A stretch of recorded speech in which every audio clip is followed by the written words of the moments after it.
ఈరోజు సరే ఏడాది పాలనలో భాగంగా డీటెయిల్డ్గా బీఆర్ఎస్ పార్టీ తరఫున 7వ తారీఖు నాడు ఈ ప్రభుత్వ వైఫల్యాలపైన ఛార్జ్షీట్ వేస్తాం. కానీ ఈరోజు ఈ ఏడాది కాలంలో రేవంత్ రెడ్డి యొక్క డబుల్ స్టాండర్డ్స్, రేవంత్ రెడ్డి గారి యొక్క రెండు నాల్కల ధోరణి, ప్రతిపక్షంలో ఒక మాట, అధికారంలోకి వచ్చిన తర్వాత ఆయన మాట మార్చిన తీరు కావచ్చు.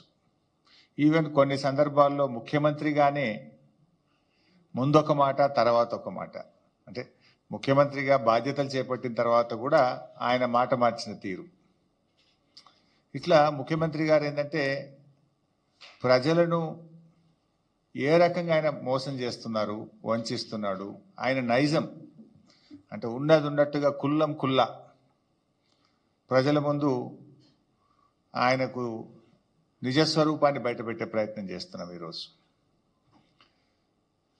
మనం జనరల్గా రెండు తలకాయల పాము గురించి అందరం విని ఉంటాం కదా. రెండు తలకాయల పామును చూసి మనం చాలా భయపడతాం, కానీ పాపం అది ఏమనది. రెండు తలకాయల పాము అది ఏమనదు, అదంత పెద్ద ప్రమాదకరం కాదు. రెండు నాల్కల ధోరణి కలిగిన మనుషులు ఉంటారు, రెండు నాల్కల మనిషి అంటాం, కానీ దాన్ని మనం పెద్దగా పట్టించుకోం. రెండు నాల్కల మనుషుల గురించి పెద్దగా పట్టించుకోం, కానీ వామ్మో అది చాలా ప్రమాదకరం, చాలా ప్రమాదకరం.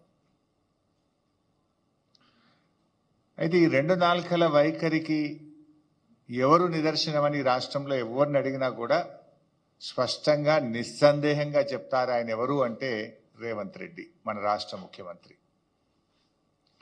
డబుల్ ఎడ్జ్డ్ నైఫ్తోనైనా కొంత జాగ్రత్తగా ఉండొచ్చు, కానీ డబుల్ టంగ్ లీడర్లతో చాలా డేంజర్, సమాజానికి చాలా నష్టం వాళ్ళతో.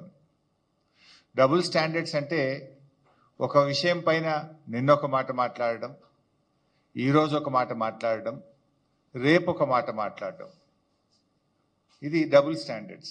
నిన్నొక మాట, నేడొక మాట, రేపు ఒక మాట. ఇందులో రేవంత్ రెడ్డి గారు పిహెచ్డి చేసిండు, మాట మార్చడంలో, పూటకో మాట మాట్లాడడంలో పిహెచ్డి చేసిండు రేవంత్ రెడ్డి గారు.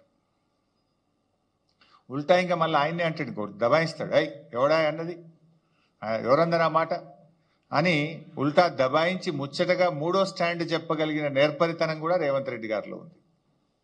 ఇవన్నీ నేను ఉత్తగా మాటలు చెప్తలేను, మీకు అన్నీ ఆయన నిజస్వరూపమే బయట పెడతా.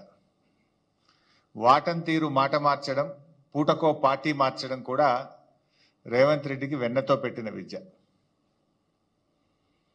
ఒక పార్టీలో ఉంటూ మరో పార్టీ అగ్రనాయకులను రాక్షసులు అంటాడు, మళ్ళీ అదే పార్టీలో చేరి దేవతలు అంటాడు. రాక్షసులు అన్న నోటితోనే దేవతలని కూడా పొగుడతాడు. సిగ్గు ఎగ్గు గాని సంకోచం వ్యాకోచం ఏమీ లేకుండా రెండు తీర్ల కూడా కంఫర్టబుల్గా నిస్సిగ్గుగా మాట్లాడే తత్వం రేవంత్ రెడ్డిది. సో ఏడాది పాలన పూర్తయిన సందర్భంగా ఈ ఘనత వహించిన మన రాష్ట్ర ముఖ్యమంత్రి రేవంత్ రెడ్డి గారి డబుల్ స్టాండర్డ్స్కు సంబంధించిన కొన్ని విషయాలను శాంపుల్గా మీకు చూపిస్తాను. చూపించాలంటే ఇంకా చాలా ఉన్నాయి. ఇక్కడ ఇప్పుడే కూర్చుంటే మా లక్ష్మారెడ్డి అని ఒక 10 కొత్త పాయింట్లు చెప్పిండు నాకు. నేను కొన్ని ఇవాళ చూపిద్దాం అనుకున్నా, కానీ గిదున్నది అని కొత్తవి చెప్పిండు ఇప్పుడు నాకు. నిజంగా అన్ని చూపించాలంటే రేపు పొద్దుగా దాకా చూపించచ్చు రేవంత్ రెడ్డి డబుల్ స్టాండర్డ్స్ మీద. కానీ యనుమల గారి కొన్ని ఆనిముత్యాలు ఇప్పుడు మీ ముందు ప్రదర్శిస్తాను. పొద్దున్న లేస్తే రోడ్ల మీదకి వచ్చి మాట్లాడుతూ ఉన్నారు. నిన్న హరీష్ రావు గారి ప్రెస్ మీట్ చూసాం మేము. రేవంత్ రెడ్డి గారిది రెండు నాలుకల ధోరణి, ఆయన చెప్పిన దాని మీద దేని మీద నిలబడని చెప్పేసి. ఇంకోటి ఏది 7 తారీఖు నాడు కాంగ్రెస్ పార్టీ పరిపాలన మీద ఛార్జ్షీట్ తీసుకొస్తామని. బహుశా కిషన్ రెడ్డి గారు తయారు చేసినటువంటి ఛార్జ్షీట్ వీళ్ళకి పంపించినాడేమో. ఎందుకంటే బీఆర్ఎస్ పార్టీ బీజేపీ పార్టీ రెండు వేరు కాదు అనేది మేము పదే చెప్తా ఉన్నాం. జెండాలు మాత్రమే వేరు, ఎజెండా ఒకటే వలది. అది కాంగ్రెస్ పార్టీ ప్రభుత్వాన్ని హేళన చేయడం, అవమానపరచడం మాత్రమే వీళ్ళు చేస్తూ ఉంటారు. జెండాలే వేర్వేలే, ఎజెండా ఒకటే ఎజెండా మీద పనిచేస్తూ ఉన్నారు. బీఆర్ఎస్ పార్టీ నాయకుల ధోరణి చూస్తే ఒక మాట గుర్తొస్తూ ఉంది నాకు. Offence is a best defence అని చెప్పేసి, అంటే వీళ్ళు చేసిన ద్రోహాన్ని కప్పిపుచ్చుకోవడం కోసం నోరు బారేసుకొని మాట్లాడే పద్ధతి ఒకటి నేర్చుకున్నారు. పరిపాలనలో ఉన్నప్పుడేమో మాట మాట్లాడితే తెలంగాణ రాష్ట్రం నిన్నగాక మొన్న ఏర్పడ్డది, కొత్తగా రాష్ట్రం ఏర్పడ్డది, కోరుకోవడానికి టైం పడుతుంది అని చెప్పేసి మాట్లాడిన వీళ్ళు ధనిక రాష్ట్రాన్ని వీళ్ళ చేతుల్లో పెడితే దివాలా తీయించి అప్పుల రాష్ట్రాన్ని ఇవాళ కాంగ్రెస్ పార్టీ మోస్తూ ఉన్నది. వాళ్ళు చేసిన పాపాలను ఇవాళ మేము కడిగేసే ప్రయత్నం మేము చేస్తూ ఉన్నాం వాస్తవానికి. ఎందుకంటే ప్రజలు ఇబ్బందులు పడుతూ ఉన్నారు. మీరు చేసినటువంటి దుర్మార్గమైనటువంటి పరిపాలనలో ప్రజలు ఇబ్బంది పడుతూ ఉన్నారు.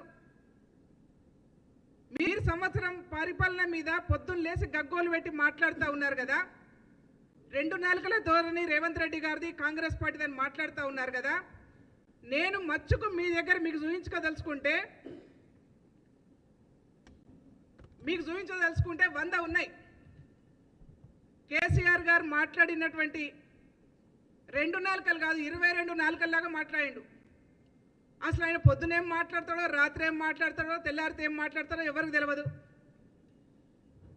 నేను ఎక్కువ టైం తీసుకోను కానీ ఒక 2 విషయాలు మీ దృష్టికి తీసుకొస్తాను. కేసీఆర్ మాట్లాడినటువంటి విషయాలని